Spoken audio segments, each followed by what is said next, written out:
ஸ்ரீ சங்கரா தொலைக்காட்சி நேயர்கள் அனைவருக்கும் அன்பான வணக்கம்.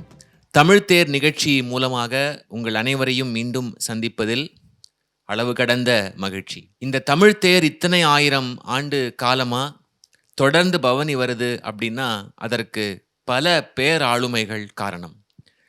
20ஆம் நூற்றாண்டுல குறிப்பா சுதந்திரம் அடைந்ததற்கு பிறகு நம்முடைய தமிழ் மொழி நவீனமயமாகி புதுப்பொலிவோட காலத்துக்கு ஏற்ற மாற்றங்களோட தொடர்ந்து முன்னே சென்றது என்றால் அதற்கு காரணம் நிறைய சிறுகதை ஆசிரியர்கள்.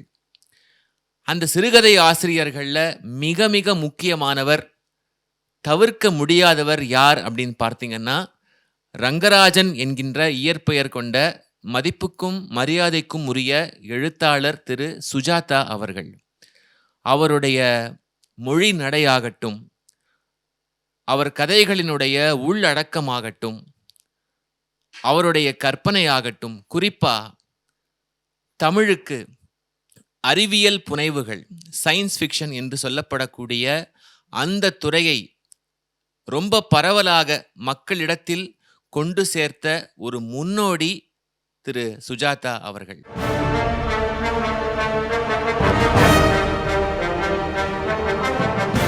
தமிழ் தேர் நிகழ்ச்சியில திரு சுஜாதா அவர்களை கௌரவிக்கும் விதமாக இந்த தமிழ் தேரை முன்னே இழுத்து செல்லக்கூடிய 6 கரங்கள், அவங்க 6 கரங்கள் கிடையாது, 6 வரங்கள் என்று சொல்லலாம். அவர்கள் இந்த நிகழ்ச்சியில சுஜாதா சார் அவர்களுடைய பல்வேறு சிறுகதைகளை அலசி ஆராய்ந்து உங்களுக்கு அது ஒரு விருந்தாக படைக்க போறாங்க. அந்த விதத்துல முதலில் நாம சுஜாதா அவர்கள் எழுதிய தாய் என்கின்ற சிறுகதையை பத்தி பார்க்க போறோம். இந்த தாய் சிறுகதையை பற்றி பேசுவதற்காக திரு சந்தோஷ் அவர்கள் காத்திருக்காரு. வாங்க சந்தோஷ்.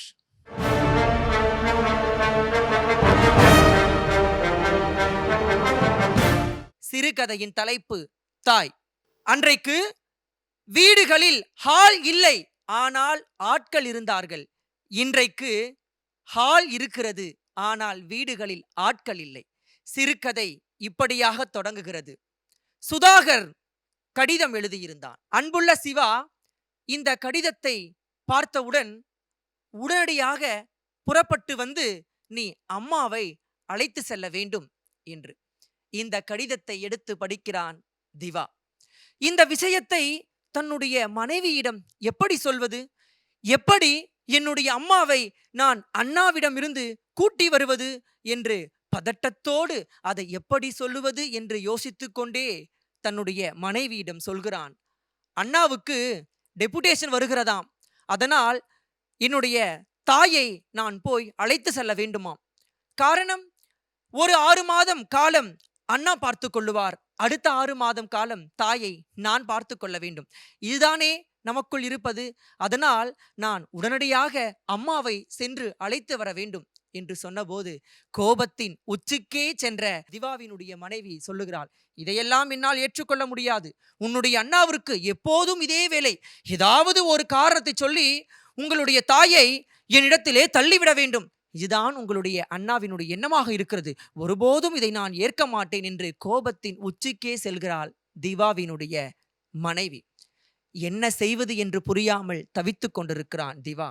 தாயா தாரமா? தாயை பார்ப்பதா தாரத்தை பார்ப்பதா? தாய் சொல்லை கேட்பதா இல்லை தாரத்தின் சொல்லை கேட்பதா என்று சிந்தித்துக் கொண்டே இருக்கிறான். வேறு வழியே இல்லாமல் தாயை அழைத்து வர வேண்டும் என்ற எண்ணத்தின் உச்சத்திற்கு செல்கிறான் திவா. இந்த இடத்திலே இருவருக்கும் இடையான உரையாடல்கள், மோதல்கள் போல நிகழ்ந்து கொண்டிருக்கிறது. எதிர்பாராத விதமாக திவாவினுடைய மாமா வீட்டுக்கு வருகை தருகிறார். நடக்கின்ற பிரச்சனைகளை எல்லாம் திவா தன்னுடைய மாமாவிற்கு சொல்லுகிறான். அண்ணா டெபுடேஷனில் போகிறாராம், உடனடியாக தாயை நான் சென்று அழைத்து வர வேண்டுமா? இந்த இடத்திலே என்னுடைய மனைவி சித்ரா தாயை அழைத்து வருவதற்கு ஏற்றுக்கொள்ள மாட்டாள். நான் என்ன செய்வது? தாயினுடைய நிலைமையை நான் எப்படி பார்ப்பது? தாய் என்னுடன் இருக்க வேண்டும் என்று நான் ஆசைப்படுகிறேன், ஆனால் என் மனைவி அதை ஏற்கவில்லை. ஏனென்றால் 6 மாதம் அண்ணா பார்த்து கொள்ள வேண்டுமாம், 6 மாதம் நான் பார்த்து கொள்ள வேண்டுமாம். இப்படி இருக்கும்போது நான் எப்படி தாயை பார்த்து கொள்ளுவது? தாய்க்காக ஒரு வீட்டை ஒதுக்கி அதற்கு 2 வேலையாட்களை போட்டு பார்த்து கொள்ளலாம் என்று நினைக்கிறேன் என்று சொன்னபோது அருகிலிருந்து சித்ராவின் குரல் ஓங்கி ஒலிக்கிறது. இதற்கெல்லாம் பணம் யார் கொடுப்பது? 5000, 6000, 7000 ஆகுமே, இதற்கெல்லாம் யார் பணம் கொடுப்பது என்று அங்கேயும் முட்டுக்கட்டை போடுகிறாள் சித்ரா. அப்போது இந்த பிரச்சனைக்கு ஆகச்சிறந்த ஒரு தீர்வை கூறுவதற்காக வந்திருக்கிறார் திவாவினுடைய மாமா. கவலைப்படாதே திவா, இனிமேல் உனக்கும் கவலை இல்லை, உன்னுடைய அண்ணனுக்கும் கவலை இல்லை, உன்னுடைய மனைவிக்கும் கவலை இல்லை. ஏன் தெரியுமா? உன்னுடைய தாய் இனிமேல் தனக்கு என்று ஒரு சொந்த வீட்டை அமைத்துக்கொண்டு அதிலே 2 பணியாட்களை வைத்துக்கொண்டு அவள் நிம்மதியாக காலம் முழுவதும் வாழலாம் என்று சொல்லுகிறார். உடனே திவா கேட்கிறான், இது எப்படி சாத்தியமாக முடியும்? இதற்கு அண்ணாவும் பணம் அனுப்ப மாட்டார், பணம் கொடுப்பதற்கு என்னுடைய மனைவியும் ஒப்புக்கொள்ள மாட்டாள், இது எப்படி சாத்தியம் என்று கேட்டபோது அப்போதுதான் உண்மையை பட்டென்று உடைத்து சொல்லுகிறார் திவாவினுடைய மாமா. பல ஆண்டு காலமாக நிலுவையில் இருந்ததாம் ஒரு வழக்கு. உன்னுடைய தாயினுடைய வழியிலே வந்தவர்களிடம் இருந்து உன்னுடைய தாய்க்கு சொத்து மதிப்பிலே பங்கு வந்திருக்கிறதாம். அதில் 8 லட்சம் ரூபாய் உன்னுடைய தாய்க்கு தன்னுடைய வங்கி கணக்கில் வந்து சேரும் என்று இப்போதுதான் வழக்கு தீர்ப்பாகி இருக்கிறது. இதை சொல்லலாம் என்று தான் நான் வந்தேன். ஆனால் நீயோ இவ்வளவு பிரச்சனைகளை கிளப்பி விட்டிருக்கிறாய். இதை நான் எப்படி சொல்லுவது என்று யோசித்துக் கொண்டே இருந்தேன். இனிமேல் உங்கள் யாருக்கும் பிரச்சனை இல்லை. இந்த செயலை உன்னுடைய தாயே சொந்தமாக இருந்து பார்த்து கொள்ளுவாள். நீங்கள் யாரும் கவலைப்படாதீர்கள் என்று கேட்டபோது அந்த இடத்திலே திவா ஒரு கேள்வியை வைக்கிறான். பணம் வருகின்ற விஷயம் என்னுடைய அண்ணா, அதாவது வெளிநாட்டிலே இருக்கிறானே என்னுடைய அண்ணா சுதாகருக்கு தெரியுமா? செய்தி சொன்னீர்களா? இல்லை, இப்போதுதானே வழக்கு தீர்ப்பாகி இருக்கிறது, இனிமேல் தான் உன்னுடைய அண்ணாவிற்கு தந்தி எழுத வேண்டும் என்று சொன்னபோது அந்த இடத்தில் திவா சொல்லுகிறான், வேண்டாம், அண்ணாவிற்கு தந்தியெல்லாம் அனுப்பாதீர்கள், தாய் என்னுடனே இருக்கட்டும், நான் போய் தாயை அழைத்து சென்று வந்து விடுகிறேன் என்று சொல்லுகிறான். அப்போது அந்த இடத்திலே சுதாகரும் ஒரு கடிதத்தை எழுதி அனுப்பியிருக்கிறான். என்ன என்று பார்த்தால், எனக்கு டெபுடேஷன் கேன்சல் ஆகிவிட்டது, அதனால் தாயை நான் அனுப்புவதாக இல்லை, தாயை நானே பார்த்து கொள்ளுகிறேன் என்று சுதாகரும் கடிதம் எழுதியிருக்கிறான். இந்த இடத்திலே கதை இப்படியாக நிறைவு பெறுகிறது. என்ன என்று பார்த்தால், பணத்திற்கு இருக்கின்ற மதிப்பு கூட பாசத்திற்கு இல்லை. இந்த இடத்திலே பணம் பெரியதா பாசம் பெரியதா என்ற ஒரு கேள்வி எல்லோரையும் ஆச்சரியத்திலும் கேள்வி மலையிலும் பொழிய செய்கிறது. என்ன என்று பார்த்தோமேயானால், இந்த கதையின் மூலம் சுஜாதா அவர்கள் இந்த சமூகத்திற்கு சொல்ல வரும் கருத்து என்ன?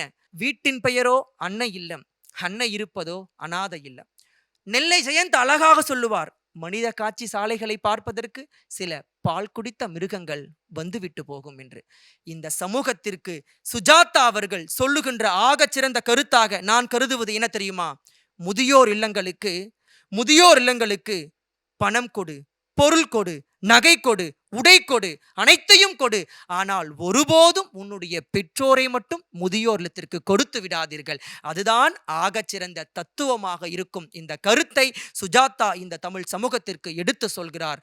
ஆம், செத்தவர்களுக்கு சிலை வைத்து மாலை போடுவதை விட உன்னை பெற்றவர்களுக்கு இலை வைத்து சோறு போடுங்கள், எல்லோரும் சொர்க்கத்திற்கு போவர்கள். இளைய சமுதாயமே, பெற்றோர்களிடம் 3 வேளை உணவுகளை பகிர்ந்து கொள்ளாவிட்டால் என்ன, ஒருவேளையாவது உங்களின் உணர்வுகளை பகிர்ந்து கொள்ளுங்கள்.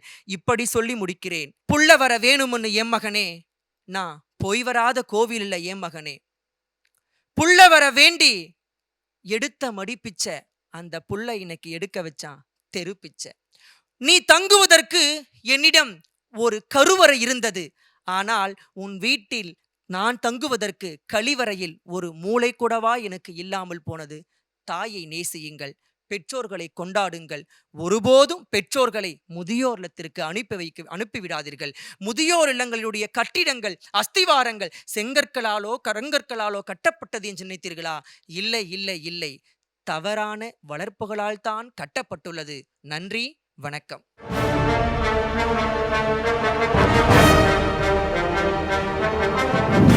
சந்தோஷ், பாராட்டுக்கள் உங்களுக்கு. நன்றி அண்ணா. சுஜாதா சாருடைய இந்த அழகான ஒரு என்ன சொல்றது, மனதை ரொம்ப சன்னமாக பாதிக்கக்கூடிய இந்த தாய் சிறுகதையை பற்றி சொன்னதற்காக. உங்களுடைய கருத்து என்ன? முதியோர் இல்லங்கள் ஒரு சாரார் இருக்காங்க. அது தப்பில்ல. முதியோர் இல்லங்கள்ல அவங்க நிம்மதியா தானே இருக்காங்க. அவங்களுக்கு வேண்டிய வசதிகள்லாம் இருக்கே. பல்வேறு காரணங்கள் இப்ப சமூகத்துல நெறைய மாற்றங்கள் வந்ததுனால, பிள்ளைகளால பெற்றோர்கள கவனிக்க முடியாது. தனியா அவங்க கஷ்டப்படுறதுக்கு முதியோர் இல்லத்துல நெறைய வசதிகளோடு இருக்கலாமே அப்படின்னு சொல்றாங்க பெற்றோர். பிள்ளைகள் எங்கேயோ இருப்பாங்க தொலை தூரத்துல. உங்களுடைய கருத்து என்ன? அது சரியா? அது சரியாக இருப்பதற்கு வாய்ப்பு குறைவு தான். ஏன் அப்படின்னா, நம்ம என்னதான் கோடி கோடியா கொடுத்து முதியோர் இல்லத்த நம்ம கட்டி வச்சாலும், பணம் என்பது பாசத்திற்கு ஈடா மாறவே முடியாது. அந்த அன்பும், பாசமும் தாய்கிட்ட தான் இருக்கும். அந்த தாய் நம்மகிட்ட இருக்கும்போது தான் அதோடைய பாசம் கிடைக்குமே தவிர என்னுடைய கருத்தும் அதேதான். எனக்கு என்ன தோணும் அப்டின்னா, இப்ப வயதான காலத்துல பிள்ளைகள் வளர்ந்த பிறகு இவ்வளவு யோசிக்கிறாங்க. நான் வெளிநாட்ல இருக்கேன். அதனால என்னால அடிக்கடி பார்த்துட்டு இருக்க முடியாது. கூட இருக்க முடியாது. பணம் அனுப்புறேன். முதியோர் இல்லத்துல பார்த்துப்பாங்க. நீங்க குழந்தைகளா இருந்தபோது, அம்மாவோ, அப்பாவோ எதுக்கு உன்ன பார்த்துக்கணும்? எதுக்கு நாங்க பணம் செலவழிக்கணும் உன்ன படிக்க வைக்கிறதுக்காக? நாங்க உன்ன ஒரு அனாதை இல்லத்துல சேர்த்துட்டு நாம்ப அனுப்பியிருக்கலாம். வாழலாமேன்னு நெனச்சிருந்தா, அவங்களால என்ன பண்ணியிருக்க முடியும்? ஒரு பக்கம் முதியோர் இல்லங்கள் இப்படி பெருகிட்டு இருக்குன்னா, வருங்காலத்துல பெற்றோர்கள் இப்படி யோசிக்க மாட்டாங்கன்னு என்ன நிச்சயம்? இது எத்தனை பேர் யோசிக்கிறாங்கன்னு தெரியல. சுஜாதா சாருடைய இந்த கதை இந்த காலச்சூழல்லயும் நம்மளால பொருத்தி பார்க்க முடியுது. அவர் காலத்துல அது ரொம்ப சின்ன ஒரு பிரச்சனையா இருந்திருக்கலாம். இன்றைக்கு அது ரொம்ப பெரிய பெரிய பிரச்சனையா பிரச்சனை. நிக்குது. இந்த சிறுகதை மூலமா சின்ன ஒரு விவாதத்த நாம உண்டாக்கி வைத்தால் நல்லதுன்னு நெனைக்கிறேன்.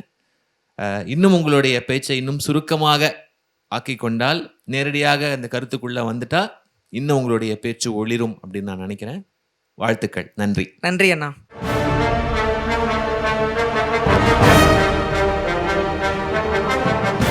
எழுத்து என்றாலே இலக்கியம் என்ற வரையறைக்குள் அடங்காமல் நவீனத்தை தன் எழுத்திலும் சிந்தனையிலும் ஏற்றி இளைஞர்களை தன்வசம் இழுத்தவர் தமிழகத்தில் தவிர்க்கவே இயலாத ஒரு எழுத்தாளர் சுஜாதா அவர்கள். அவருடைய ஒரு சிறுகதையை பற்றி தான் நான் பேச போகிறேன். அந்த சிறுகதையின் பெயர் நிஜத்தை தேடி. இது 1980களில் எழுதிய ஒரு கதை. இன்று 2025 ஆகிறது. இன்னும் ஒரு 100 ஆண்டு கழித்தும் சுஜாதாவின் இந்த சிறுகதையை பேசப்படும் என்கிற அளவிற்கு எதிர்காலத்திற்கும் இந்த மனித குலத்திற்கு தேவையான கருத்துக்களை இந்த கதையில் மிக நுட்பமாக பதுக்கி வைத்திருக்கிறார். எத்தனையோ சிறுகதை இருக்கலாம். ஆனால் இந்த நிஜத்தை தேடி என்கிற சிறுகதை அகத்தேடலுக்கான ஒரு பயணமாக இருக்கிறது. அகத்தை அலசக்கூடிய அற்புதமான கருத்துக்களை மிக தெளிவாக இந்த சிறுகதையில் பதித்திருக்கிறார். இந்த சிறுகதை இப்படியாக தொடங்குகிறது. கல்யாணமாகி 9 வருடங்களுக்கு பிறகு ஒரு ஞாயிற்றுக்கிழமை காலை 11 மணி. கிருஷ்ணமூர்த்தியும் சித்ராவும் ஹாலில் அமர்ந்திருக்கிறார்கள். கிருஷ்ணமூர்த்தி நியூஸ் பேப்பர் படித்துக் கொண்டிருக்கிறார். சித்ரா குக்கர் விசிலுக்காக காத்து கொண்டு தொடர்கதை படித்துக் கொண்டே இருக்கிறார். அப்பொழுது யாரோ ஒருவர் மரகேட்டை திறக்கும் சத்தம். யார் என்று எட்டி பார்க்கிறார் கிருஷ்ணமூர்த்தி. தன்னுடைய தோட்டத்தின் வழியாக 30 வயது உடைய ஒருவர் வருகிறார். முகத்தில் சோகம். தட்டில் சில்லறைகளும் பணமும் ஊதுபத்தியும் கொஞ்சம் புஷ்பமும் அதிலே இருக்கிறது. யாரப்பா நீ என கேட்டவுடன் தன் சோக கதையை கேப்சூல் வடிவத்தில் சொல்கிறார் அவர். ஊருக்கு புதுசுங்க, வேலை தேடி வந்தேங்க, என் மனைவி காலையில இறந்து போயிட்டாங்க, பணத்தை எடுக்க காசு இல்ல, பெரிய மனுஷங்க உதவி பண்ணணும் என்று அந்த பாத்திரம் பேசுகிறது. வலிமிகுந்த வார்த்தைகளை அந்த பாத்திரத்தின் வழியாக மிக நுட்பமாக வைக்கிறார். இதை பார்த்து கொண்டிருந்த கிருஷ்ணமூர்த்தி என்ன எந்த அட்ரஸ் என விசாரிக்க தொடங்குகிறார். சித்ரா உள்ளிருந்து வெளியே வந்து பார்க்கிறார். என்ன ஆயிற்று என கேட்கும் போது மறுபடியும் தன் கதையை சொல்ல ஆரம்பித்து விடுகிறார். சொன்ன உடனேயே மனைவியின் மரணம் என்பது உடனே கேட்பவரை உழுக்கும் ஒரு சம்பவம். அதனால் ஏதாவது கொடுத்து அனுப்புங்கள் என்று சித்ரா கிருஷ்ணமூர்த்தியிடம் சொல்லுகிறார். கிருஷ்ணமூர்த்தி உடனே கேட்காமல் எதையும் கொடுப்பவர் அல்ல. விசாரிக்கிறார். எந்த ஊரப்பா என்று. இங்கதாங்க கோகுலப்பாக்கம் பக்கத்துல, தெரிஞ்சவங்க வீட்டுல நிகழ்ந்து போச்சுங்க என்று சொல்லுகிறார். சரி, அட்ரஸ சொல்லுப்பா. ஊருக்கு புதுசுங்க, பெங்களூர் வந்து 3 நாள் தாங்க ஆகுது, அட்ரஸ் சரியா தெரியலங்க, சினிமா தியேட்டர் பக்கம் 3வது கிராஸ் என சொல்லுகிறார். 3வது கிராஸ்னா எந்த கிராஸ் தெளிவா சொல்லுப்பா. எங்க என்னுடைய பொண்டாட்டி இறந்து போயிட்டா, உங்களால முடிஞ்சா உதவி பண்ணுங்க, இல்லன்னா இல்லன்னு சொல்லிடுங்க. நீ அட்ரஸ சொல்லுப்பா, நான் உதவி பண்றேன் என்று சொல்லுகிறார். அதற்கு சித்ரா சொல்கிறார், அவர் உண்மை சொல்றாரோ, பொய் சொல்றாரோ, அவருக்கு ஏதாவது குடுத்து அனுப்புங்களேன் என சொல்கிறார். அப்படியெல்லாம் இருக்கக்கூடாது. உண்மையா இருந்தா தான் குடுக்கணும். நீ அட்ரஸ் சொல்லுப்பா அப்படின்னு கேட்ட உடனே, அந்த 30 வயதான நபர் தன்னுடைய கண்களில் இருந்து கண்ணீர் வருகிறது. அழுகிறார். சரி சார், ஒண்ணும் வேண்டாம். நான் கிளம்புறேன் என சொல்லிவிட்டு மரகேட்டை மீண்டும் சார்த்தி விட்டு கடந்து போகிறார். உடனே அவரை கூப்பிடுங்க, போய் பாருங்க என சித்ரா சொல்லுகிறார். கிருஷ்ணமூர்த்தியும் வெளியே போய் பார்க்கிறான். சற்று தூரத்தில் நடந்து போன அவர் கண்களில் வந்த கண்ணீரை தன் சட்டையால் துடைத்து கொண்டு போகிறார். சித்ராவிற்கு மன வருத்தம். அவருடைய முகத்தை பார்த்தா பொய் சொல்ற மாதிரி தெரியலைங்க என சொல்லுகிறார். உனக்கு என்ன தெரியும்? எவ்வளவோ பேரை ஏமாத்துறான். அவனுக்கு ஏழையா இருந்து பசிக்கு வேணும்னா என்கிட்ட நேரடியா கேட்க வேண்டியதானே. சார் நான் ஏழை, ஏதாவது உதவி பண்ணுங்கன்னா ஏதோ 4 5 ரூபாயை நான் கொடுத்து அனுப்பியிருப்பேன்ல. அப்புறம் எதுக்கு மனைவி செத்து போயிட்டான்னு பொய் சொல்லணும் என பேசி கொண்டிருக்கிறார். சரி, சித்ராவும் குக்கர் விசில் வந்ததும் சமையல் அறைக்கு சென்று விட்டார். இவர் செய்தித்தாளை படித்து கொண்டிருக்கிறார் ஹாலில் அமர்ந்து. இருந்தாலும் மனசு இன்னும் மனைவி சமாதானம் ஆகவில்லை என்று நினைத்து கொண்டிருக்கிறார். அப்படியே பேச்சு கொடுத்து கொண்டிருக்கிறார். இப்பெல்லாம் எப்படிப்பா ஏமாத்துறாங்க? போன வாரம் ஒரு அம்மா திருப்பதிக்கு போறேன்னு சொல்லி மஞ்சள் புடவை கட்டிட்டு வந்தாங்களே, 5 ரூபாய் கொடுத்து அனுப்பணுமே, அந்த அம்மாவை சினிமா தியேட்டர்ல பார்க்கல? ஆமா பார்த்தங்க என சொல்லுகிறார். அது மட்டுமா, அதுக்கு முந்தின நாள் ஒருத்தர் வந்து அனாதை இல்லா கட்டுறோம், எங்களுக்கு உதவி பண்ணுங்கன்னு ஒரு ரசீது எடுத்துட்டு வந்தாரு. நான் தேடி கண்டுபிடிச்சேன் பத்தியா, அப்படி ஒரு பெயர் இந்த தெருவிலே இல்ல, தெரு பெயரே இல்லைன்னு நான் கண்டுபிடிச்சனா இல்லையா? ஆமா ஆமா என்று சொல்கிறார். அதற்கு இவர் சொல்லுகிறார், இப்படி எவ்வளவோ பேர் ஏமாத்திக்கிட்டு தான் இருக்கிறாங்க, உனக்கு புரியுதா இல்லையா அப்படின்னு பேச உடனே உள்ள இருந்து சத்தம் வரவில்லை. செய்தித்தாளை மடித்து வைத்து விட்டு சமையலறைக்குள் சென்று பார்க்கிறார். பார்க்கிற போது சித்ரா அழுது கொண்டிருக்கிறார். இப்ப எதுக்கு அல்ற? ஏன், என்ன நடந்து போச்சு? அவனுக்கு நான் உதவி செய்யலன்னு அல்றியா என கேட்கிறார். இல்லை, அவன் முகத்தை பார்த்தா பொய் சொல்ற மாதிரி தெரியலைங்க. ஏன் அல்ற, எதுக்கு அல்ற என கேட்டபோது சொன்னார், இந்த வார்த்தை இந்த சமூகம் இன்னைக்கும் இந்த மனசாட்சி உள்ள ஒருவருக்கும் இது தெரியக்கூடிய வார்த்தை. அவ சொல்ற வார்த்தை என்ன சொல்றா அப்படின்னா, யாரோ ஒரு ஜீவன் ஏதோ ஒரு துக்கம், அந்த துக்கத்துல கொஞ்சத்தை எனக்கும் கொடுத்துட்டு போயிட்டான். இன்னைக்கும் யாரோ ஒருவர் துன்பப்படுகிற போது நம்ம பார்க்கிறோம்னா, நம்மை அறியாமல் நம் கண்களில் இருந்து கண்ணீர் வரும். அப்படி கண்ணீர் வரும் பட்சத்தில் அந்த நிகழ்ச்சி உண்மையாக இருக்கும். அது நம் மனசாட்சிக்கு தெரியும். அப்போதும் சொல்கிறார், இல்லைங்க, அவர் உண்மையா தான் சொல்லுவார் போல. அவர் முகத்தை பார்த்தேன், அப்படி ஒன்றும் பொய் சொல்றவர் மாதிரி தெரியல. உனக்கு என்ன தெரியும்? நான் தான் தினமும் எவ்வளவோ பேரை பார்த்துட்டு இருக்கிறேனே, இத்தனை பொய் சொல்லிக்கிட்டு இருக்கிறாங்களே. கொஞ்சம் காசு கிடைக்குதுன்னா அம்மாவே செத்து போயிட்டாங்கன்னு பொய் சொல்லுவாங்க. சரி, இவரும் அழுதுகிட்டு கண்ணீரை தொடச்சுக்கிட்டு, சரிங்க நம்புறேன்னு சொல்றார். இல்ல இல்ல, நீ நம்புற மாதிரி எனக்கு தெரியல. நான் போய் உடனே, அவன் 3வது கிராஸ்ன்னு தானே சொன்னான், உடனே போய் பார்த்துட்டு வரேன். இல்ல இல்ல, அதெல்லாம் வேணாங்க. இல்ல இல்ல, நீ சமாதானமாகல, நான் போய் சொன்னது உண்மைதான்னு நிரூபிச்சு காட்ட போறேன்னு சொல்றாரு. சரி, அப்படியே உண்மையா இருந்தா என்ன பண்ணுவீங்க? ஒரு 10 ரூபாயோ 15 ரூபாயோ நான் கொடுத்துட்டு வந்துருவேன்னு சொல்றாரு. வேகமாக காரை எடுத்துக்கொண்டு அவர் போகிறார். காரை எடுத்துக்கொண்டு போய் தியேட்டர் 3வது கிராஸ் பார்க்கிறார். பார்க்கிற பொழுது தெருவில் ஒரு பிணம், அங்கே ஒரு புகை புகைந்து கொண்டிருக்கிறது. அந்த பிணத்தின் பக்கத்தில் இந்த காசு கேட்டு வந்த நபர் அமர்ந்து அழுது கொண்டிருக்கிறார். மிக அழகாக இந்த கதையை நகர்த்தி செல்லுகிறார். அந்த இடத்திலே அவர் என்ன செய்திருப்பார் என்று எல்லோருக்கும் ஆர்வம். போய் பணத்தை கொடுத்திருப்பாரா, இல்லை வீட்டுக்கு போய் மனைவியை அழைத்து வந்து அவருக்கு ஏதாவது பெரிய உதவி செய்திருப்பாரா என்று எதிர்பார்க்கும் நேரத்தில் அந்த கதையில் நடந்தது என்ன தெரியுமா? அவர் எதுவுமே அவருக்கு உதவி செய்யவில்லை. திரும்பி வீட்டுக்கு போகிறார். வீட்டுக்கு போய் மனைவியிடம் பேசுகிறார். நான் தான் அப்பவே சொன்னேன் இல்ல, அப்படி யாரும் அங்க கிடையாது, ஒருத்தருமே அங்க இல்ல என்று சொல்லுகிறார். நான் சுஜாதாவை எந்த இடத்தில் வியந்து போகிறேன் என்றால், இந்த சிறுகதையில் அந்த மனைவி பாத்திரம் கடைசியாக ஒரு வார்த்தை பேசுகிறது. அதோடு அந்த கதை நிறைவு செய்கிறது. அப்படியா, அப்பப்பா எத்தனை பொய் என்று முடிகிறது அந்த கதை. இந்த இடத்தில் யார் பொய் சொன்னார்கள் என்று வாசகர்களின் கையிலே சுஜாதா அவர்கள் விட்டு விட்டார். யார் பொய் சொன்னார்? பார்த்த மாத்திரத்திலே இவன் பொய் சொல்லவில்லை என்று சொன்ன மனைவிக்கு 9 ஆண்டு காலமாக தன்னுடனே இருக்கக்கூடிய கணவன் பொய் சொல்ல மாட்டானா என்று தெரியாதா என்ன? நம் அகத்தேடலுக்கான ஒரு பயணம் இது. நம் மனதை உழுக்கக்கூடிய ஒரு பயணம் இது. நம் வாழ்க்கையில இந்த சிறுகதையை படிக்கும்போது நமக்கும் பல நிகழ்வுகள் நடந்திருக்கும். எனக்கும் ஒரு நிகழ்வு நடந்தது. ஒரு பேருந்து நிலையத்தில் நின்று கொண்டிருக்கிறேன். பேருந்திற்காக பணம் இல்லை என்று ஒரு நபர் வந்து என்னிடம் கேட்டார். நான் பாவம் போகிறது என்று உதவி செய்தேன். அடுத்த நாள் அதே நிலையத்தில் காத்து கொண்டிருக்கிறேன். அதே நபர் என்னிடத்திலே வந்து பணம் கேட்டார். நான் சொன்னேன், நேற்றுதானையா கொடுத்து அனுப்பினேன் என்று. அங்கிருந்து விரைவாக சென்று விட்டார். இப்படி பார்க்கிற போது எல்லா மக்களும் போலியானவர்களும் பொய்யானவர்களும் அல்ல. அதிலே உண்மையானவர்கள் இருக்கிறார்கள். அது அகம் சார்ந்த செய்திகள். நாம் அகம் பார்த்து முகம் பார்க்கிற பொழுதே அவர்கள் உண்மை பேசுகிறார்களா பொய் பேசுகிறார்களா என்று தெரிந்து கொள்ளக்கூடிய நிகழ்வு. இந்த கதையின் வழியாக இந்த சமூகத்திற்கு சுஜாதா சொல்ல வருவது என்ன? ஒரு மனிதன் இன்னொரு மனிதனிடத்தில் மனிதநேயத்தோடு நடந்து கொள்ளுங்கள்.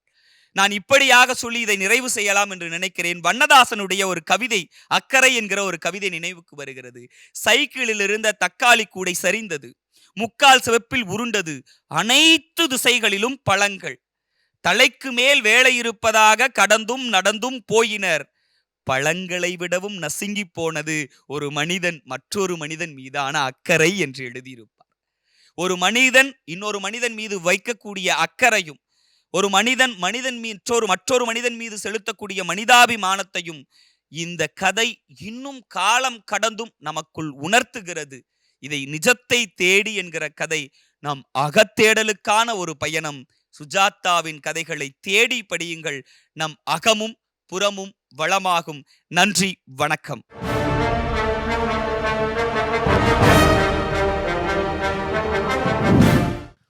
தங்கமுத்து, ரொம்ப அற்புதமா அந்த நிஜத்தை தேடி கதையை அகத்துக்கு கொண்டு சேர்த்துட்டீங்க. நீங்க சொன்ன மாதிரி இது 80களில் அந்த மாதிரி தான் பெண்களுடைய நிலைமையும் இருந்தது. அவங்க அந்த அளவுக்கு நம்பிக்கை வச்சிருக்காங்க. ஆனால் அந்த நம்பிக்கையை நம்ம என்ன சொல்றது, ஒரு பொய்யா இருக்க அந்த நம்பிக்கைன்னு வெளியில் காட்டிக்க மாட்டேங்கிறோம். ஆனால் நமக்கு அந்த உண்மை தெரியும் இல்லையா, நம்ம மனசாட்சிக்கு தெரியும் இல்லையா. இந்த மாதிரி நிறைய அடுக்கடுக்கா ஒன்றிலிருந்து இன்னொன்றுன்னு அந்த கதை நமக்குள்ள கேள்வி எழுப்பிக்கிட்டே போயிடுச்சு. அதான் அந்த கதையோட வெற்றின்னு நான் நினைக்கிறேன். ஒரு நல்ல பதிவு, வாழ்த்துக்கள். நன்றி.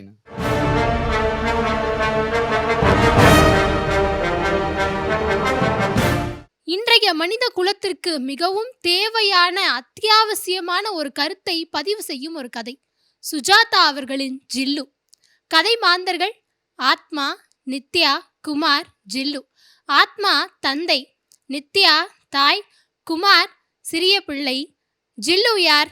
கதையின் நாயகனே ஜில்லு தான். யார் என்று சொல்ல என்னோடு கதையில் பயணியுங்கள், வாருங்கள். அவங்க வீட்டில் ஒரு ஜன்னல் இருக்கு. ஜன்னல் வழியா ஆத்மா வெளியில பார்த்துட்டே இருக்காரு. மேகங்கள் இருக்கு. ஒரு கரு மேகம் தெரியுது. அதை பார்த்துட்டு நேரம் ஆயிடுச்சு, அந்த மழை வரப்போகுது.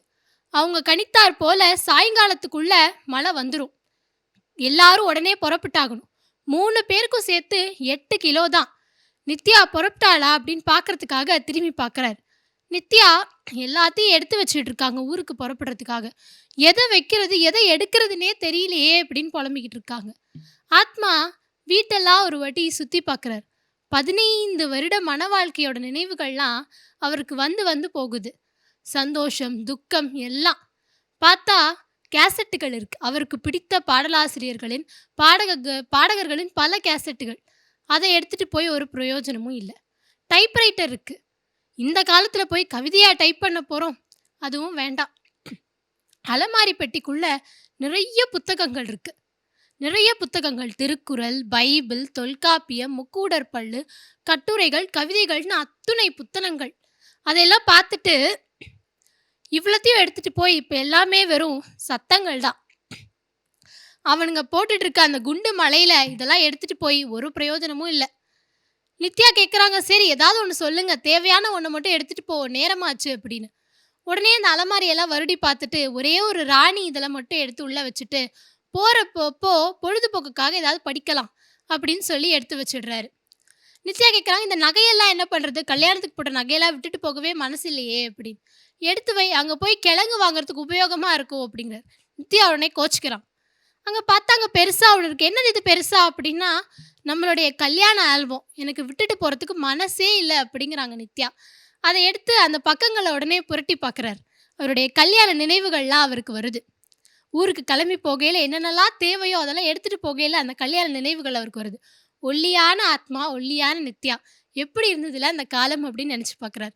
நித்யா உன்ன மொத பார்த்தப்போ எனக்கு எப்படி இருந்துச்சு தெரியுமா? அப்படின்னு சொல்றாரு. நித்யா பூட்டு போரல. பூட்டே இல்ல அப்படின்னு புலம்புறாங்க.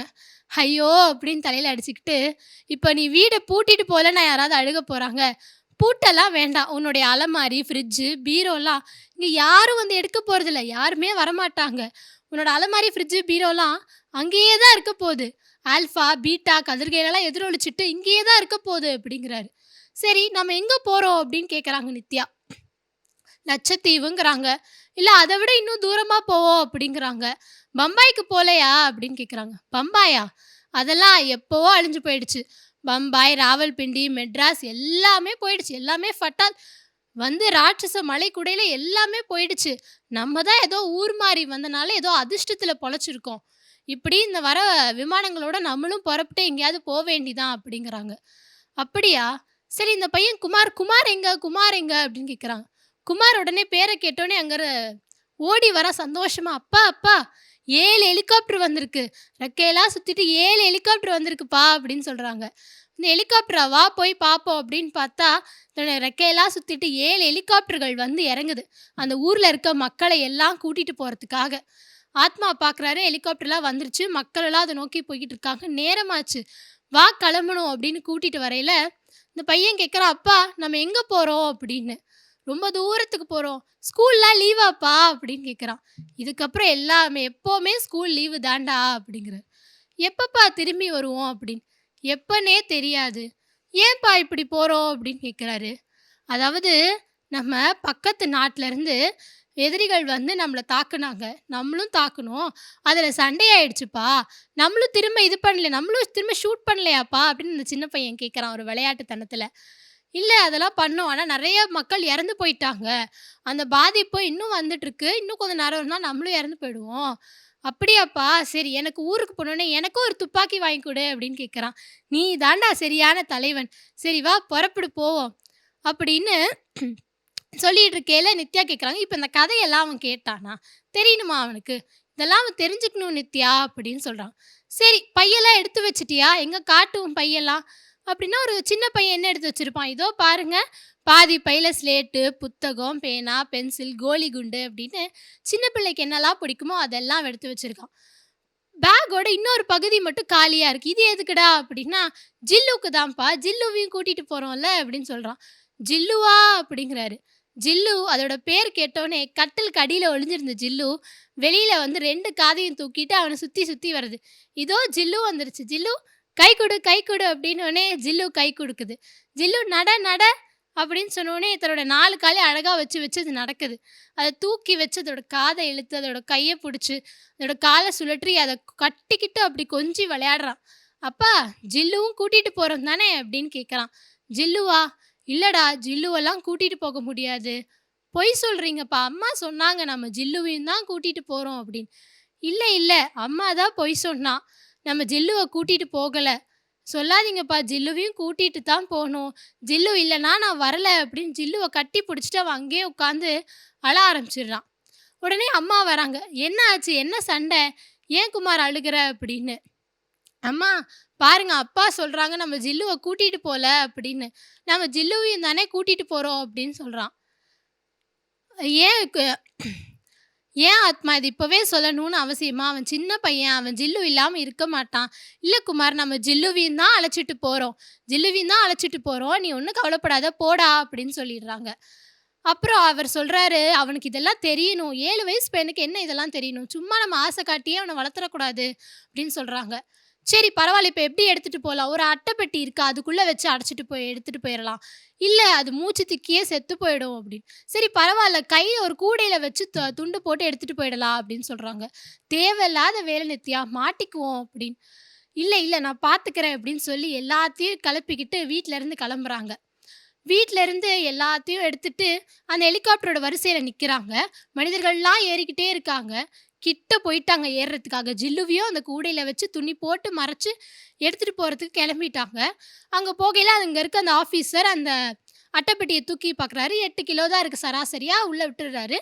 அப்போ அந்த கூடைக்குள்ள இருந்து அந்த ஜில்லு லேசா கத்த ஆரம்பிக்குது. ஐயையோ! உடனே ஏறிடணும் அப்படின்னு நித்யா நினைக்கிறாங்க. இன்னும் கொஞ்சம் பீரியட் கத்துது. இருங்க அப்படின்னு சொல்றாரு அந்த ஆஃபீசர். அந்த துணிய எடுத்து பார்க்குறாரு. உள்ள நாய்க்குட்டி. Oh my god! நாயா? என்ன நினச்சிட்டு இருக்கீங்க நீங்க? நாயெல்லாம் உள்ள அலவுட் இல்ல அப்படின்னு சொல்லி அத எடுத்து வச்சுடுறாரு. தனியா ஒரு மேஜை மேல. இவரு ஆத்மா எக்ஸ்ப்ளைன் பண்ண ட்ரை பண்றாரு.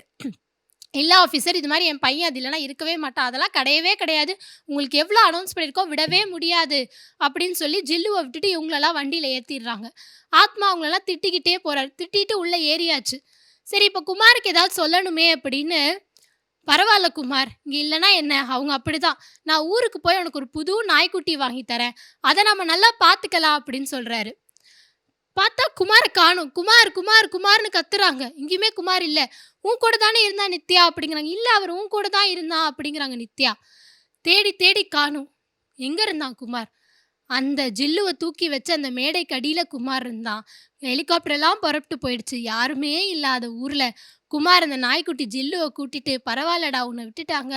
அப்பா அம்மா ஊருக்கு போயிட்டு வந்துடுவாங்க. நம்ம அப்புறமா அவங்கள பார்க்கலாம். அது வரைக்கும் நான் உன்னை பார்த்துக்கிறேன் அப்படின்னு அந்த நாய்க்குட்டியை கூட்டிட்டு ஆளே இல்லாத ஊர்ல வீட்டை நோக்கி பயணித்து போறான். ஆளே இல்லாத ஒரு கடையில பிஸ்கெட் பாக்கெட் எடுத்து 2 பேரும் சாப்பிட்டுட்டு போறாங்க. வந்த அந்த அமில மழையில 2 பேரும் இறந்து விட்டார்கள் அப்படின்னு சுஜாதா அவர்கள் அந்த கதையை முடிப்பாரு. இன்றைய மனித குலத்திற்கு மனிதர்களுக்கான உலகம் இது அப்படிங்கிறது மட்டும் இல்லாம 5 ஜீவன்களுக்கும் நுண்ணுயிர்களுக்கும் எல்லாருக்குமானது இந்த உலகு அப்படிங்கிறதையும், ஒரு போர் சூழல் எப்படி இருக்கும் அப்படிங்கிறதையும் அற்புதமாக விளக்கிய கதை சுஜாதா அவர்களின் ஜில்லு. வாசியுங்கள், நேசியுங்கள். நன்றி.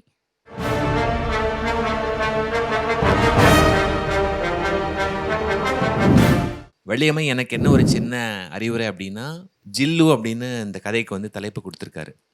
படித்து முடித்த பிறகு எனக்கு என்ன தோன்றியது அப்படின்னா, ஒரு அதிரடியான ஒரு முடிவு, அதாவது அதிர வைக்கக்கூடிய ஒரு முடிவு இந்த கதையில. அந்த பையனும் அந்த நாய்க்குட்டியும் இறந்து போறாங்க. இறந்து போனது அவங்க மட்டும் இல்ல, மனித நேயமும் தான். இறந்து போன ஒரு சடலத்தை தொட்டு பார்த்தாலும் அது ஜில்லுன்னு தான் இருக்கும். அதனால மனித நேயம் கூட இறந்து போய் ஜில்லிட்டு விட்டது அப்படின்னு தான் எனக்கு தோணுது இந்த கதையை பார்க்கும்போது, படிக்கும்போது. இந்த கதை முடித்த பிறகு ஒரு சின்ன குறிப்பு சுஜாதா வந்து எழுதியிருக்காரு. என்ன அப்படின்னா, இது வந்து ஒரு கற்பனை கதை தான், ஒரு சயின்ஸ் ஃபிக்ஷன். ஆனால் இந்த மாதிரி ஒரு பொழுதும் நடக்கக்கூடாது ரங்கநாதனே அப்படின்னு சொல்லி வேண்டிக்கிட்டு ஒரு சின்ன குறிப்பு எழுதியிருக்காரு. நீங்கள் இதிலிருந்து என்ன கற்றுக்கிட்டீங்க, அல்லது உங்களுக்கு புதுசாக ஏதாவது இதில் கிடைச்சதா அனுபவம், அதை சொல்லுங்கள். பொதுவாகவே சுஜாதா அவர்களுடைய கதைகளில் வந்து கடைசி வரி வந்து நம்ம புரிஞ்சுக்கும்படியாக இருக்கும். அதே மாதிரி இதுலேயும் வந்து அவங்க 2 பேர் இருந்தாங்க. ஆளே இல்லாத அந்த கடையில் பிஸ்கெட்டை வாங்கி எடுத்து சாப்பிட்டு போகிற வழியில் அவங்க இறந்துட்டாங்க அப்படின்னு. அங்கே வந்து இப்போ நீங்கள் சொன்ன மாதிரி மனிதநேயமும் இறந்து போனது அப்படிங்கிறத நம்ம உணர்ந்துக்கிறோம்.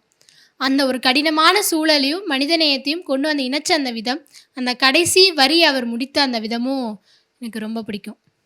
சிறப்பு, வாழ்த்துக்கள்.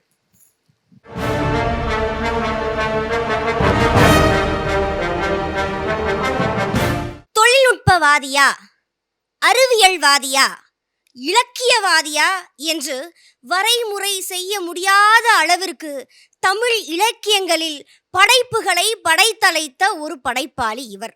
அணு ஆராய்ச்சி பற்றியும் எழுதுவார், ஆழ்வாரை பற்றியும் எழுதுவார், கும்பகோண கோயில்களை பற்றியும் எழுதுவார், குவாண்டம் தியரியை பற்றியும் எழுதுவார். இவர் விஞ்ஞானத்தையும் மெய்ஞானத்தையும் ஒரு பாலமாக இணைத்த ஒரு எழுத்தாளர். வாயிலே நுழையாத மேலை நாட்டு அறிஞர்களில் கவிதைகளையும் கட்டுரைகளையும் சிறுகதைகளையும் படித்துவிட்டு தான் இவற்றையெல்லாம் படித்ததாக ஜம்பம் அடித்துக் கொண்டிருந்த இளைஞர்களை தன்னுடைய காந்த எழுத்தால் கட்டி போட்டு நான் சுஜாதாவின் வாசகன் என்று பெருமையோடு சொல்லிக்கொள்ள செய்த ஒரு சிறந்த எழுத்தாளர் தான் சுஜாதா. அவர் கைவண்ணத்தில் உதித்த சில வித்தியாசங்கள். நான் ராஜாராமன், IAS தேர்வில் தோல்வியுற்றவன். நேபாளத்தின் தலைநகர் என்ன என்று தெரியவில்லை, ஆஸ்திரேலியாவின் ஜனத்தொகை என்னவென்று தெரியவில்லை. அதனால் தேர்விலே தோல்வி அடைந்து மத்திய சர்க்கார் செக்ரட்டரியில் சாதாரணமான பணியில் சாதாரண சம்பளத்திற்கு வேலை செய்யக்கூடிய ஒரு வேலையாள் தான் நான். எனக்கு புத்தகங்களை வாசிப்பது அவ்வளவு பிடிக்கும். இன்னைக்கு தேதி 29. என் கையில் 3 ரூபா தான் இருக்கு. ஆனால் எனக்கு 325 ரூபா தேவை. எதுக்கு? என் அம்மாவுக்கு உடம்பு சரியில்லை, அவளை பார்க்க போகணும். சென்னைக்கு விமான டிக்கெட் எடுக்கணும். அதுக்கு தான் இந்த 365 ரூபா. யார் கொடுப்பா? நண்பர்களிடத்துல கேட்கலாமா? சிரிச்சே தள்ளுவாங்க. மனைவி இடத்துல நகை கூட இல்லை அடமானம் வைக்கிறதுக்கு. சரி, யார் தான் எனக்கு பணம் கொடுப்பா? எனக்கு ரொம்ப அவசரமாக 325 ரூபா தேவை. நிச்சயமா அவர் தருவார். யார் அவர்? எனக்கு கிட்டத்து சொந்தமும் இல்லை, தூரத்து சொந்தமும் இல்லை, ஆனால் உறவினர். நிச்சயமா அவர் தருவார். அவர்கிட்ட போகலாம். சார், நான் ராஜாராமன். வாப்பா வாப்பா ராமச்சந்திரன், நல்லா இருக்கியா? சௌக்கியமா? வீட்டில் எல்லாரும் நல்லா இருக்காங்களா? சார், நான் ராஜாராமன். சொல்லுப்பா. சார், எனக்கு ரொம்ப தேவையாக இருக்குது. ஒரு 350 ரூபா தரீங்களா? நிச்சயமாக தரேன். பர்ஸை பார்க்குறேன். பர்ஸை திறந்து பார்க்குறாரு. பர்ஸில் காசு இல்லை. நான் செக்கில் எழுதி தரேன், மாற்றிப்பியா பேங்க்கில்? கண்டிப்பாக சார். செக்கில் எழுதுறாரு. உன் பேரை சொல்ல. நான் ஒவ்வொரு எழுத்தாக என்னுடைய பேரையெல்லாம் நான் சொல்லிட்டு வரேன். அப்போ சொல்கிறேன், என் அம்மாவுக்கு உடம்பு சரியில்லை, இருப்பா ஒரு 5 நிமிஷம் வந்துடுறேன்னு சொல்கிறார். என் மனசில் ஒரு எண்ண ஓட்டம். என் அம்மாவுக்கு 58 வயசாகுது. 58 வருஷமாக அடித்து அடித்து அழுத்து போன இதயம் திடீர்னு நின்று விடலாமா என்று யோசித்து கொண்டிருக்கிறது. அவளை நான் ரொம்ப நேசிக்கிறேன். எச்சன் போல பறந்து போய் அவளை பார்க்கணும்னு நினைக்கிறேன். காரணம், என் அம்மாவுக்கு உடம்பு சரியில்லை. நிச்சயமா அவளுக்கு இந்த தடவை ரொம்ப தீவிரமாக இருந்திருக்கணும், இருதய கோளாறு. ஏன்னா என் தம்பி அனுப்பின தந்தியினுடைய வார்த்தைகளில் தெரியுது. அம்மா கவலைக்கிடம், உடனே வா. இந்தாப்பா செக்கு, இந்தா. நான் செக்கு வாங்க போகும்போது அவர் சொல்கிறாரு, இப்படி தான் 4-5 பேர் அப்பப்போ வீட்டுக்கு வராங்க. சொந்தக்காரன்னு சொல்கிறாங்க, பணத்தேவைன்னு சொல்கிறாங்க. நானும் பணம் எழுதி கொடுக்குறேன். பாரேன், நீ கூட டெல்லியில் தான் இருந்திருக்கிற. எத்தனை டைம் என் வீட்டுக்கு வந்திருக்க? ஏதாவது பணம் தேவைன்னா மட்டும்தானே என் வீட்டுக்கு வர. பாரு, உன் சொந்தத்தில் நான் தான் இருக்கேனே இழிச்சு வாயனா. யார் எப்போ கேட்டாலும் செக்கை எழுதி கொடுக்கறதுக்கு. என் கழுத்தில் ஏதாச்சும் போர்டு மாட்டியிருக்கா, ஏமாலின்னு இப்படியெல்லாம் அவர் பேசுகிறார். எனக்கு ஒரே கோபம். சார், தொந்தரவுக்கு மன்னிச்சுக்கோங்க. என்னுடைய சூழல் ரொம்ப இக்கட்டான சூழல். என் அம்மாவுக்கு உடம்பு சரியில்லை. செக்கை கிழித்து அவர் முகத்தில் விட்டெறிஞ்சேன். அவர் சொன்னார், கடன் கேட்க வந்த உனக்கு இவ்வளவு கோபம் ஆகாது. கடன் கேட்க வந்த உனக்கு இவ்வளவு கோபம் ஆகாது. நானா கழுத்தை பிடிச்சி வெளியே தள்ளுறதுக்கு முன்னாடி நீயா வெளியே போயிடுன்னு நான் வந்தேன். அப்போது சுல்லுன்னு வெயில் என் மேலே படுது. அப்போது எனக்கு தோணுது, அவர் சாதாரணமாக தானே பேசினார். ஒருவேளை நான் அமைதியாக இருந்திருந்தா அந்த செக்கை வாங்கிட்டு போய் நான் விமான டிக்கெட்டு வாங்கிட்டு போய் என் அம்மாவை பார்த்துருப்பல்ல. என் அம்மா பக்கத்து வீட்டு சாரதா கிட்ட சொல்லியிருப்பாள்ல, என் மகன் என்ன பார்க்க ஏரோப்ளைனில் வந்தான்னு. ஆனால் ஒரு கணம் நான் அந்த இடத்துல பரிபூரணமாக இருந்தேன். இவ்வளோ நேரம் நீங்கள் எல்லாரும் எனக்கு கதை கேட்டீங்க தானே. உங்களில் யாராச்சும் ஒருத்தர் எனக்கு ஒரு 325 ரூபா தாங்கலேன். கொஞ்சம் கொஞ்சமாக நான் திருப்பி கொடுத்துட்றேன். என் அம்மாவுக்கு உடம்பு சரியில்லை. நிச்சயமாக அவளை பார்க்க நான் போகணும். சென்னைக்கு விமானத்துக்கு டிக்கெட் எடுக்கணும். ஒரு 325 ரூபா தாங்கன்னு சொல்லி இப்படி எதிர்பார்ப்புகளும் ஏமாற்றங்களும் நிறைந்த எதிர்பார்ப்போடு இந்த கதையை முடிக்கிறார் சுஜாதா. நிச்சயமாக இந்த கதை இந்த சமூகத்திற்கு உணர்த்திய உண்மை என்ன தெரியுமா? பணம் இருந்தால் வழிப்போக்கன் கூட சொந்தக்காரன் தான். பணம் இல்லை என்றால் சொந்தக்காரன் கூட வழிப்போக்கன் என்ற நிலைமைக்கு தானே ஆளாகியிருக்கும். இந்த இடத்திலே ராஜாராமன் சொல்லுவான், மானம் கௌரவம் எல்லாம் பணம் இருக்கிறவனுக்கு தானே, எனக்கு எதுக்கு? அந்த கணத்தில்தான் சுஜாதா இத்தகைய ஒரு தத்துவத்தை இந்த மண்ணிலே புதைக்கிறார். பணம் பணம் பணம் என்ற ஒன்றிற்காக பிணமான பிறகு சொந்தங்களை தேடுவதை விட நீங்கள் இந்த மண்ணிலே ஒருவரிடத்தில் பழகும்போது பணத்தின் அடிப்படையில் அவர்களிடத்தில் பழகாதீர்கள். பாசத்தின் அடிப்படையில் பழகுங்கள் என்று சொல்லி நல்லதொரு வாய்ப்புக்கு நன்றி பாராட்டி விடைபெறுகிறேன். நன்றி, வணக்கம்.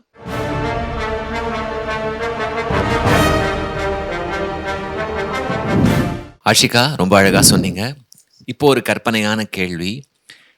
இப்போ நீங்க ராஜாராமன் இடத்துல இருந்திருந்தா அந்த சொந்தக்காரர் முன்னாடி ராஜாராமன் மாதிரியே செக்கை கிழிச்சு போட்டிருப்பீங்களா? இல்லை இந்த சமயத்தில் என்னுடைய தன்மானம் பெருசு இல்லை, என்னுடைய அம்மாவுடைய உடல்நலம் தான் பெருசுன்னு அந்த பணத்தை வாங்கிட்டு இருப்பீங்களா? சார், உண்மையில் சொல்லணும்னா நீங்கள் சொன்ன இந்த சூழல் தான் இந்த கதையினுடைய ஒட்டுமொத்த உச்சபட்ச நிகழ்வாக நான் பார்க்குறேன். அந்த ராஜாராமனுடைய கதாபாத்திரத்தில் நான் இருந்திருந்தா நிச்சயமாக செக்கு கிழிச்சு போட்டு தான் வந்திருப்பேன் சார். பணங்கிறது மனுஷன் படைத்த ஒரு படைப்பு தான். அதை ஒரு பெருசாக நினச்சி பந்தத்தையும் பாசத்தையும் ஏளனப்படுத்தக்கூடாது. அந்த மாதிரியான சூழல் தான் இந்த செக்கை கிழித்து போட்டது. நிச்சயமாக இந்த சமூகம் புரிந்து கொள்ள வேண்டும் என்பதற்காக ஒரு செக்கு இல்லை சார், 1000 செக்கும் நான் கிழிக்க தயாராக இருக்கிறேன் பாசத்திற்காக. சரிம்மா, நன்றி. நன்றிங்க சார்.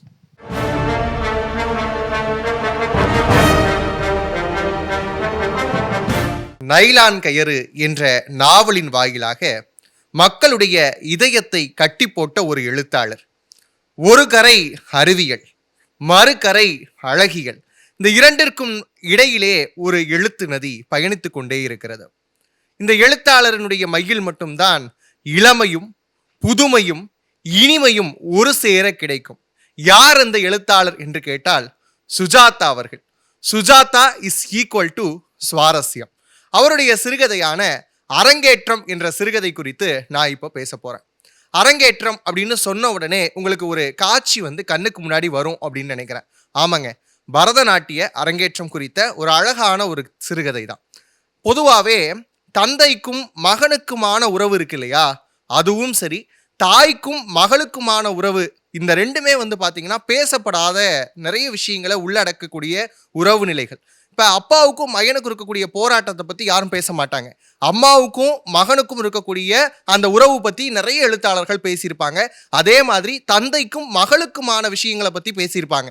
ஆனால் இந்த சிறுகதையில் ஒரு தாய்க்கும் மகளுக்கும் இருக்கக்கூடிய பாச பிணைப்பையும், அந்த தாய் அவளுடைய எண்ணங்களை எல்லாம் எப்படி மகள் மீது செலுத்துகிறாள் அப்படிங்கிற விஷயத்தையும் ரொம்ப அழகாக சொல்லியிருக்கிறாரு சுஜாதா அவர்கள். இந்த அரங்கேற்றம் அப்படின்னு சொன்ன உடனே ஒரு திரை அவ்வளோ அழகாக விரிவாக வருது. என்ன அப்படின்னு பார்த்தீங்கன்னா, நந்தினி அப்படின்னு சொல்லக்கூடிய ஒரு பொண்ணு, காலேஜ் படிக்கக்கூடிய ஒரு பொண்ணு, 8 வருஷமாக பரதநாட்டிய பயிற்சி படிச்சுக்கிட்டே இருக்கிறாங்க.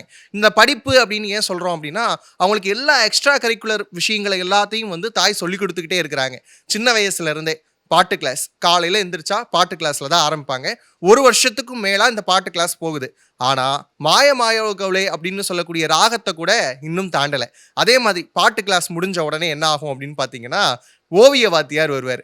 அவர் சதுரம் எப்படி வரைகிறது, பந்து எப்படி வரைகிறது, இந்த மாதிரியான வகுப்புகள் போய்கிட்டே இருக்கு. இதுதான் அஸ்யூஷுவல் ரொட்டீன். யாரோடது? நந்தினியோட ரொட்டீன். அவங்க அம்மாவுக்கு எப்படியாவது இவ்வளோ பெரிய நாட்டிய மங்கையா மாற்றி காமிக்கணும் அப்படிங்கிற ஒரு எண்ணம். அன்னைக்கு தான் அரங்கேற்றம் நடக்க போகுது, கடைசி எக்ஸாம் மாதிரி. அதுவும் இன்னைக்கு அரங்கேற்றம் அப்படிங்கிறப்ப காலங்காத்தால நந்தினி உட்காந்து ஒரு புக்கு படிச்சுக்கிட்டு இருக்கிறா. அந்த புக்கோட name the fear of flying அப்படின்னு ஒரு புத்தகம். இதுலேயே ஒரு அழகான குறியீடை அவர் நமக்கு கொடுத்துருக்கிறார். இது போக போக தான் நமக்கு தெரியும். த ஃபியர் ஆஃப் ஃப்ளையிங் அப்படிங்கிற புத்தகத்தை படிச்சுட்டு இருக்கிறப்ப அம்மா வருவா. என்ன இன்னைக்கு தானே அரங்கேற்றம், ரெடி ஆகிறது இல்லையா அப்படின்னு கேட்பா.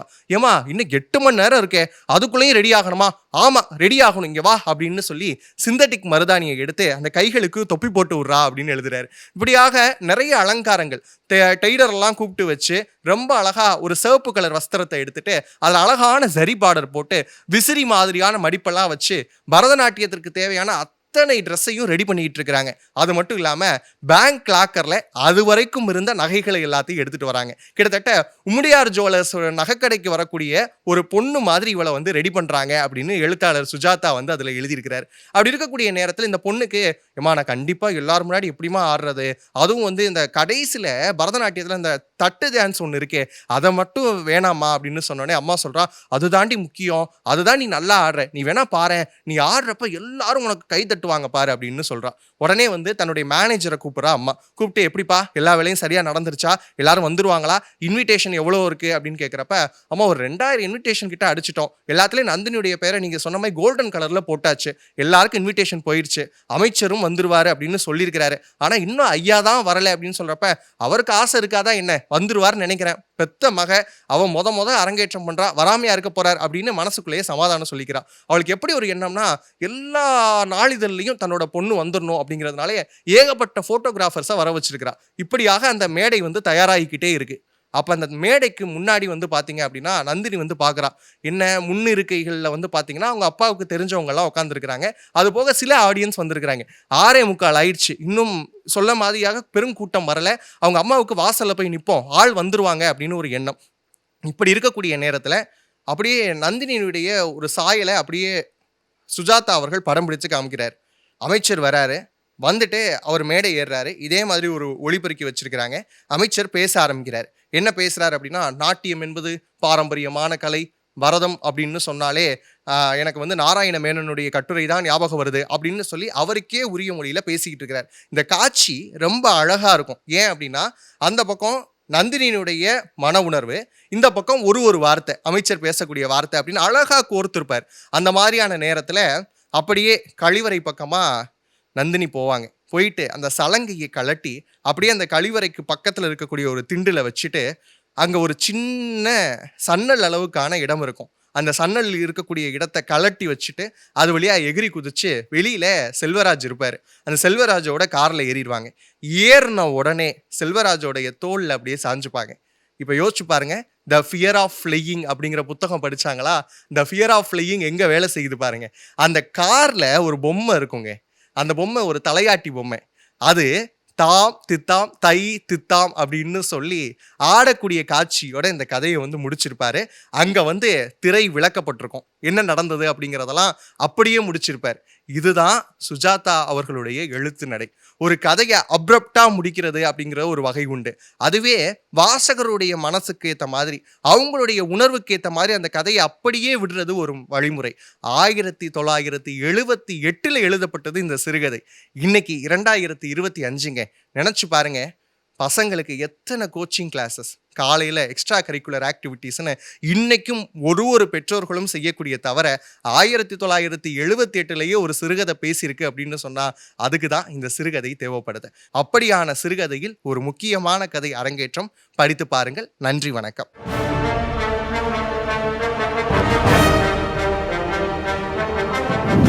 பாலு, ரொம்ப சிறப்பாக இருந்தது உங்களுடைய அரங்கேற்றம். இந்த கதை மூலமா வந்து நீங்க என்ன கத்துக்கிட்டீங்க? இதுல வந்து அவங்க அம்மாவுக்கு வந்து பாத்தீங்க அப்படின்னா வந்துட்டு தான் ஒரு நாட்டிய பேரரசி ஆகணும்னு ஆசை இருந்திருக்கும். ஆனா அதுக்கான வாய்ப்பு இருந்திருக்காது. அதனால தான் பொண்ணை எப்படியாவது அப்படி கொண்டு வந்துடணும் அப்படின்னு எதிர்பார்ப்பாங்க. இப்படி பெற்றவர்களுக்கு அவங்களுடைய சின்ன வயசுல சில ஆசைகள் இருக்கும். அதெல்லாம் திணிக்காதீங்க. அவங்களுக்குன்னு ஒரு கனவு இருக்கு, அவங்களுக்குன்னு ஒரு ஆசை இருக்கு. அவங்களுடைய கனவுகளுக்கு முக்கியத்துவம் கொடுக்கணும் அப்படிங்கிறத வெளிப்படுத்தக்கூடிய ஒரு கதையா இந்த கதை வந்து அமைஞ்சிருக்கு. இப்போ ஒரு தேர்ந்த எழுத்தாளர் யாராக இருந்தாலுமே வந்து அவங்க சொல்றது ரொம்ப குறைவா இருக்கும், சொல்லாம அப்படியே விட்டது நிறையா இருக்கும். அந்த மாதிரி ஒரு வாசகனா இவர் இதை வந்து சொல்லாம நமக்கு உணர்த்துறாரு அப்படின்னா இந்த கதையில எந்தெந்த கணங்கள் அல்லது எந்தெந்த கருத்துக்கள் நீங்க அப்படி பாக்குறீங்க? இதுல நிறைய இந்த அரங்கேற்றம் அப்படிங்கிற சிறுகதையை பொறுத்த அளவுக்கு நிறைய இடங்கள்ல அவர் சொல்லாம தான் உணர்த்துறாரு. இந்த ஃபியர் ஆஃப் ஃப்ளையிங்கிற புத்தகத்துல வச்ச குறியீடா இருக்கட்டும், அந்த மருதாணிக்கு மேல தொப்பி போடுறா அப்படிங்கிற விஷயமா இருக்கட்டும், அந்த தொப்பி அப்படின்னு சொன்னா ஜால்ரா அப்படின்னு இன்னொரு பொருளும் இருக்கு, தொப்பி போடுறது, சோப்பு போடுறது அப்படிங்கிற மாதிரி, அது மாதிரியான விஷயத்தை அங்க குறியீடா வச்சிருப்பாரு. அதே மாதிரி இன்னொரு இடத்துல சொல்லியிருப்பாரு, அந்த கடைசியில் காரில் போகக்கூடிய இடத்துல அந்த தலையாட்டி பொம்மை ஆடக்கூடிய விஷயம், இவ தோல் சாஞ்சிருப்பா, செல்வராஜோடைய தோல்ல இவ சாஞ்சிருப்பா, அந்த பொம்மை இப்போ ஆடிக்கிட்டு இருக்கும். இவளும் ஒரு காலத்தில் அந்த பொம்மை மாதிரி அம்மாவோட பேச்சு கேட்டு ஆடிக்கிட்டு இருந்தவதான் அப்படிங்கிறத சொல்லாமல் சொல்லி அழகாக முடிச்சிருப்பார் அந்த இடத்த. சிறப்பு. இன்றைக்கும் வந்து இந்த மாதிரி ஒரு நிலை தொடருதுன்னு தான் நீங்க நினைக்கிறீங்க இல்லையா? அதாவது தங்களுடைய கனவுகளை பிள்ளைகள் மேல திணிச்சிடுறது இது இன்னைக்கு தான் ரொம்ப அதிகமாக இருக்குன்னு நினைக்கிறேன். 1978 இது எப்படி இருந்தது அப்படின்னு தெரில. ஆனால் இப்போ பார்த்தீங்க அப்படின்னா இது இன்னும் அதிகமாக இருக்குது. காலையில் ஸ்விம்மிங் கிளாஸ் போங்க, பேட்மிண்டன் கிளாஸ் போங்க, கர்நாடிக் கிளாஸ் போங்க, எல்லா கிளாஸ்க்கும் போங்கன்னு சொல்லிட்டு குழந்தைகளுடைய இயல்பான அந்த குழந்தைத்தன்மையவே இல்லாமல் செய்கிறாங்களோ அப்படிங்கிற ஒரு விஷயம் இருக்குது. நல்லது, வாழ்த்துக்கள். நன்றிண்ணா.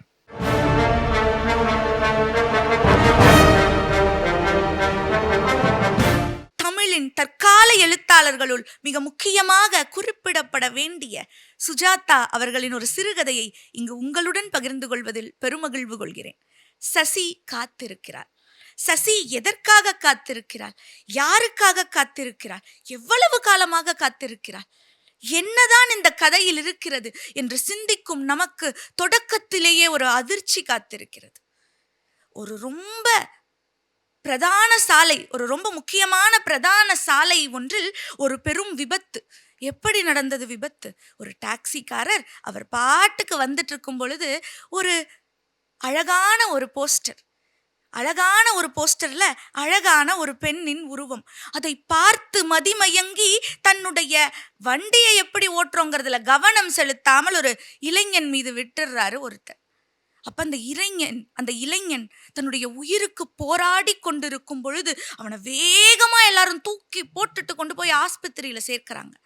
அங்கு இருக்கும் எல்லோரும் பதறி போகிறார்கள். என்ன ஆச்சு இவனுக்கு? சுஜாதா தன்னுடைய அற்புதமான உத்திமுறையை இங்கு கொண்டு வருகிறார். இன்னொரு பக்கம் கதை முற்றிலும் வேறாக இருக்கிறது. ஒரு அழகான ஒரு பொண்ணு தன்னுடைய கணவன் இன்னைக்கு சினிமா டிக்கெட் வாங்கிட்டு வருவாரு, நம்ம சந்தோஷமா சினிமா போக போறோம்னு தயாராயிட்டு இருக்கா. தன்னுடைய அழகை பார்த்து நான் எந்த நடிகை மாதிரி இருக்கேன் அப்படின்னு ஒப்பிட்டு பார்த்துக்கிறா.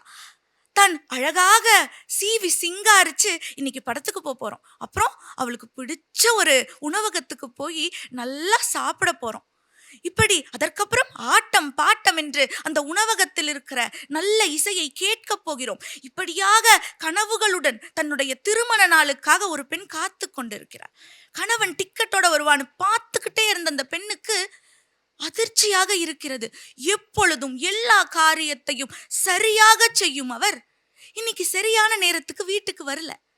இங்க என்ன நடக்குதுன்னா, ஆஸ்பத்திரியில கொண்டு போய் சேர்த்த அந்த இளைஞனின் உயிர் கொஞ்சம் கொஞ்சமா போயிட்டு இருக்கு. மருத்துவர் சொல்றாரு, இவர் பிழைக்கிறது அரிதுதான், நீங்க என்ன அவருக்கு உறவினரான்னு கேட்டவுடன் அந்த கூட இருந்த நபர் சொல்லுகிறார், இல்லைங்க, யாரோ ஒருத்தர் கீழே விழுந்து கிடந்தாரு, நான் கொண்டு வந்து இங்க சேர்த்துனேன் அப்படின்னே அந்த மருத்துவர் நினைக்கிறார், யாருன்னே தெரியாத ஒரு இளைஞன், சின்ன வயசு, வாழ வேண்டிய வயசு, இப்படி சாக போறானேன்னு நினைச்சிட்டு அந்த நபரிடம் சொல்லுகிறார், சீக்கிரமா போய் இவருக்கு யார் தேவையானவர்களோ, இவர் யாருடன் இருக்க வேண்டும் என்று இவர் வாழ்க்கையில் நினைக்கிறாரோ, இவருடைய உறவுகள் யாரோ அவரை கூட்டிட்டு வாங்க, ஏன்னா இவர் சாவதற்குத்தான் அதிக வாய்ப்பு இருக்குன்னு சொல்றார். உடனே அந்த மனிதர் விரைவா கிளம்பி போறார்.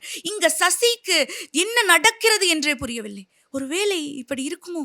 சீச்சி, இருக்காது. அவர் எப்பவுமே ரொம்ப கவனமா சாலையை கடப்பார். கொஞ்ச நேரம் தாமதமா வந்தா கூட வருவாரோ தவிர அந்த மாதிரியெல்லாம் எதுவும் இருக்காது. மிகவும் பதற்றத்துடன் சசி காத்துக்கொண்டே இருக்கிறாள். அவள் வீட்டின் அழைப்பு மணி அடிக்கிறது.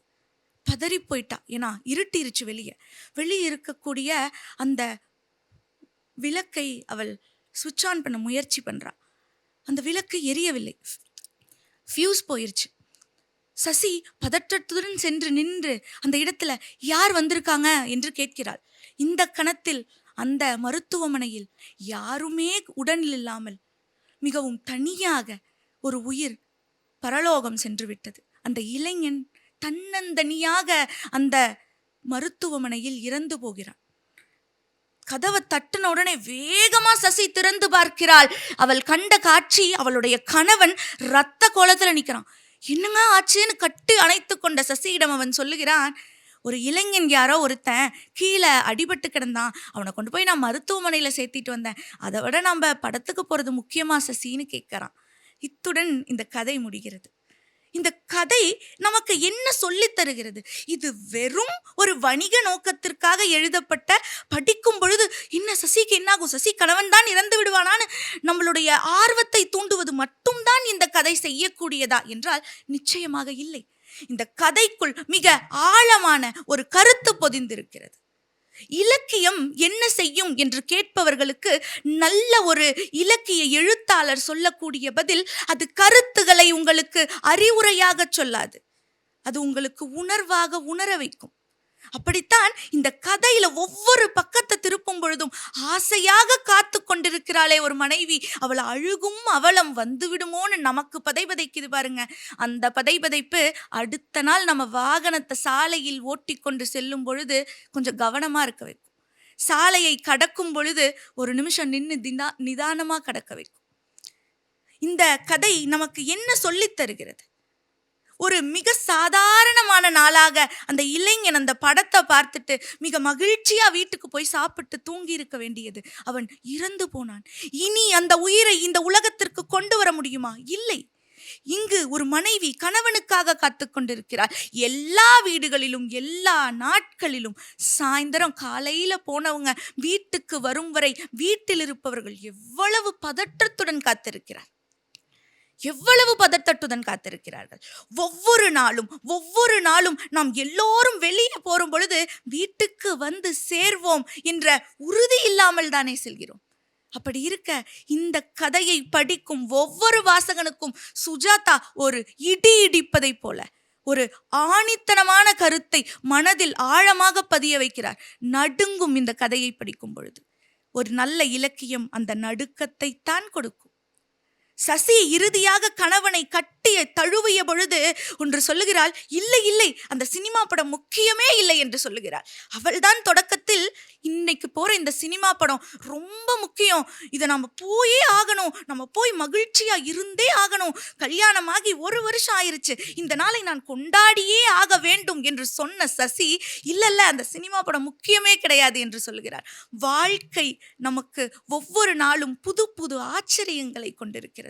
நாம் முக்கியம் என்று நினைத்தது அடுத்த கணத்தில் தேவையே இல்லை என்று நினைக்க வைக்கும் வாழ்க்கை.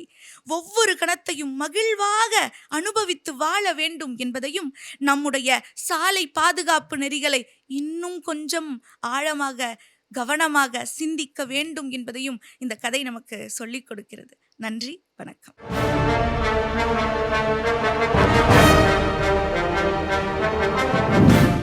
ஹர்ஷிதா, வாழ்த்துக்கள். ரொம்ப அழகா சொன்னீங்க. கதையை சுருக்கமா சொல்லி உங்களுடைய புரிதல்கள் என்ன அப்படின்னு சொன்னீங்க. இந்த கதையில உங்களுக்கு என்ன பிடிச்சிருந்தது? இந்த கதையுடைய கருவா, அல்லது அவருடைய எழுத்து நடையா, அல்லது அவருடைய அந்த பாத்திர அமைப்பா, எது உங்களுக்கு ஈர்த்தது? கதையினுடைய அந்த உச்சம் என்று சொல்லக்கூடிய அந்த ட்விஸ்ட் தான் எல்லாரையும் போல எனக்கும் முதல்ல ஈர்த்துச்சுங்க ஐயா. அப்புறம் இது ஒரு நல்ல ஆர்வத்தை ஏற்படுத்தக்கூடிய, நம்மளுடைய 1/4 மணி நேரத்தை மகிழ்ச்சியாக கழிக்கக்கூடிய ஒரு கதை அப்படின்னு தான் நான் நினச்சேன். ஆனால் அந்த கதையை வாசித்து முடித்த பிறகு அந்த ஒரு நடுக்கம் நமக்கு வருது இல்லைங்க ஐயா, அது எனக்கு தொடக்கத்தில் ஒரு சாதாரண வாசகனுக்கு இருக்கும் உணர்வாக இருந்தாலும் போக போக இதுதானே ஒரு இலக்கியம் செய்யக்கூடியது, இதை இந்த கதை நமக்கு செய்கிறது, இந்த கதையை பற்றி பேசணும் அப்படின்னு எனக்கு தோணுச்சு. நம்ம அடி மனசில் இந்த எல்லாருக்கும் அந்த ஆசை இருக்கும், இந்த மாதிரி தான் எல்லாரும் இருக்கணும், யார் போலீஸ் கேஸ்ன்னு அலையிறது, ஒரு விபத்துன்னு வந்தால் ஓடோடி போய் உதவத்துக்கு எந்த ஒரு தடையும் இருக்கக்கூடாது அப்படின்னு தான் எல்லாரும் நினைப்பாங்க. அந்த ஒரு சின்ன ஏக்கத்தின் வெளிப்பாடாகவும் இந்த கதை எனக்கு தெரிந்தது அப்படின்னு என்னுடைய கருத்து. நல்ல ஒரு தேர்வு, வாழ்த்துக்கள். நன்றிங்க.